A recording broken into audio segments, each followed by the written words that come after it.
Hi, my name is Bree, and I am a late bloomer.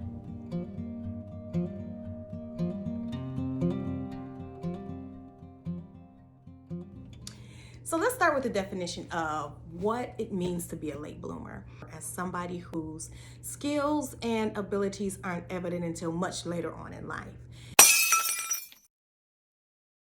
I kind of see how that definition applies to me. So for me, I feel like I am so behind in everything. Um, Now I'm at the point in my life where I am doing things that I probably should have been doing when I was 30, but also feeling this level of confidence, this level of courage, and this level of boldness to now walk in those things that, I want. So, but here is how I feel I'm a late bloomer. Um, I'm just starting to focus on that. That's the crazy thing about it. Not only that, but saving in 401k. Looked at my dad, showed it to my husband, and was just floored and appalled by how far I am, to me, in the hole. Where I am robbing Peter to pay Paul is crazy. Also looking at my 401k, if I decided to retire today, could not. Like, there is literally nothing there. I had good credit. I was excellent credit. Credit card offers came. Now we get them. And I really started feeling a certain kind of way when I thought about the burden that I was placing on my husband. Shared with him where I was. That right there was so scary to show him that, to put that on the table and say, here I am. It's almost like showing your bare naked butt. I didn't want to be judged. I didn't want to be called stupid because I was stupid. That was such a freeing point where I was able to sit down with him and share. So that's number one. Late bloomer because I'm just now being real about my finances. Okay. Number two, just now becoming one with my husband. Me and my husband have been together for over a decade. When I met him, I was previously married, divorced, had 3 children already, and in all of my history, it's easier to leave than actually work out problems and deal.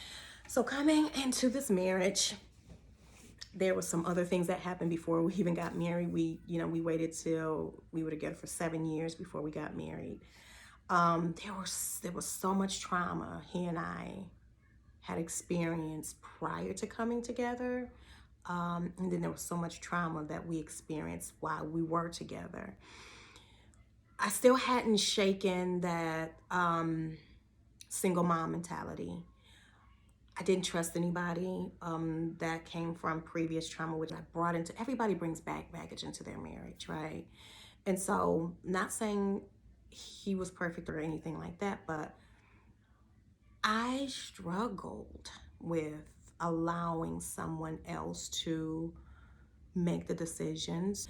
In order to be submissive, I had to give up any semblance of identity. And there were some things that happened prior where that was the case, where I had to give up who I was in order to make the relationship work. And now, 7 years later, as I'm going through therapy and as, I'm healing and as I'm learning more about me and my triggers, I am now finally learning to become one with my husband. And that's not saying he's better than me. That's not saying that I'm nothing. That's not saying anything, but really respecting what we each bring when it comes to raising our children, our strengths, our weaknesses, being on the same page. And that same page isn't his page that I need to get on or my page that he needs to get on.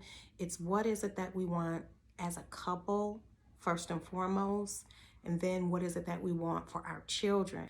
Being vulnerable, being honest, being transparent is also part of that becoming one, which is something that I'm learning to be transparent with people and open and honest. So number two, becoming one with my husband at 42. 7 years married. So yes. Number three, just starting a business. Vera Wang is a very, very great example. She didn't start her business until she was like 38. And I've always worked. I had my first job at 10 when I learned how to cut grass, and I would go around the neighborhood landscaping. So when it was Christmas time, we would create wreaths. We would make these little paper wreaths and decorate them, and we would sell them. Then I had a cookie business where bake cookies for Christmas time, and I would sell them. I'm talking about getting all kinds of money, but that was what's something that my mom instilled in me because I saw her do that. Like she would sew. She was an awesome seamstress. That was her side hustle. Whenever she needed some money, she knew how to hustle. And as I got older and as I had kids, stability became more important. I always knew that there was something more. You know, I always wanted more. There was this level of freedom that I didn't get. There was just this desire to be in, you know, to have more of a say about my life that I wasn't getting. So at 40, I discovered that I wanted to be an entrepreneur. I turned 40, I was looking at the mirror and started discovering, you know, started to see how my skin was changing. You know, I wanted to move over past that anti-aging messaging, like age is something wrong. You know, I pray to be as fine as my mama. I can't wait to show you a picture of her, but I pray to be as fine and as intact and as bad as she is. Like she is bad at 70. But I hated that messaging, and it made me feel like my skin was a problem because it got older. So, late bloomer, now that here I am at 40, learning how to formulate skincare. So that's number three. Number four, I'm just learning about what self-love looks like to me. That's crazy. Self-love. Like, what is self-love? Like, I'm like, what does that even mean? Self-love don't come with no steps. I'm looking around about what other people are doing, like taking baths. I remember sitting in this bathtub and like, this is boring. Like, I hate this. It did nothing for me. Or meditating and, you know, sitting down with my eyes closed and I'm thinking about, dang, did I take out that ground beef for dinner? So learning about the things that make me feel good. I've been a mom since I was 20. You know, my youngest is 8.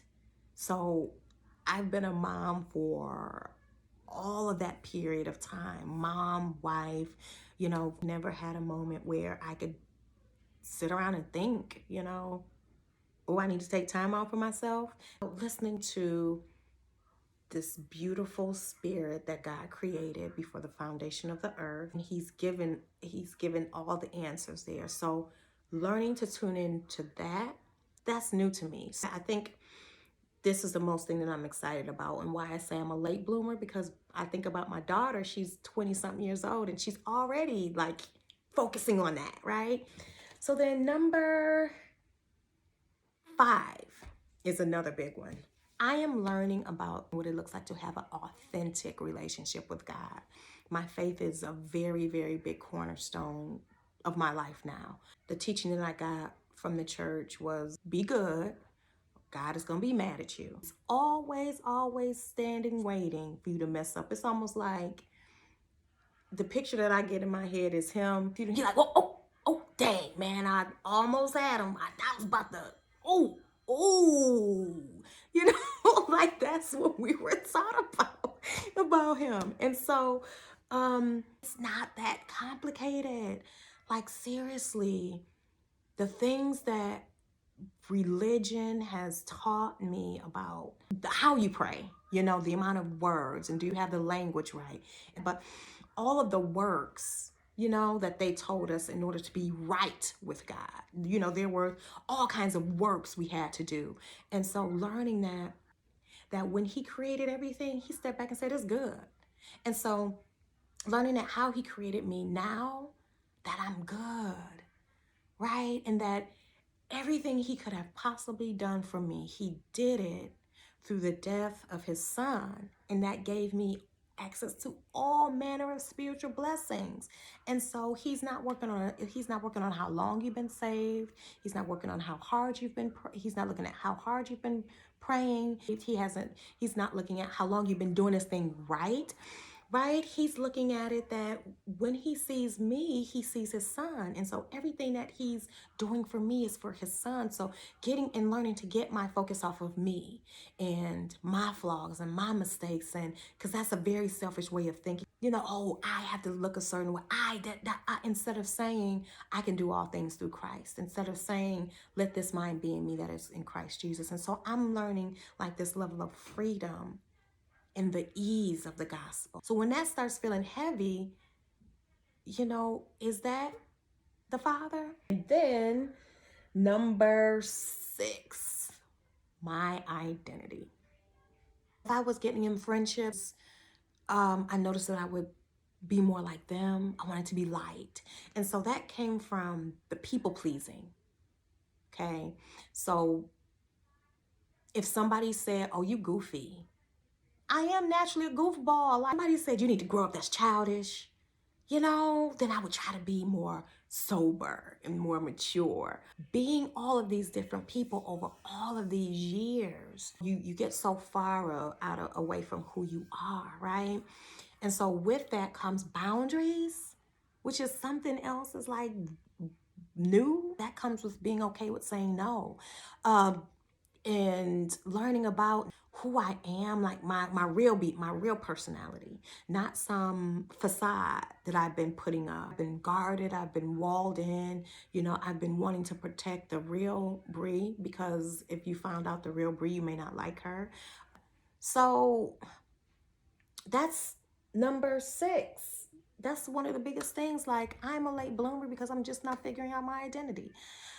Here, this is my personal blog. We're going to find on this that I'm going to be doing more videos that have to do with just being a woman, right? Who don't have it together. And my stuff ain't pretty, So I wanted to be able to have open dialogue with other women, have a place to talk about this stuff. So thanks so much for watching. If you watched all the way to the end, please go ahead and subscribe, subscribe this video, share it, and are you a late bloomer? So if you are, what are some of those areas that you find that you're blooming late in? So I would love to hear from you. Thanks so much for watching, and take care.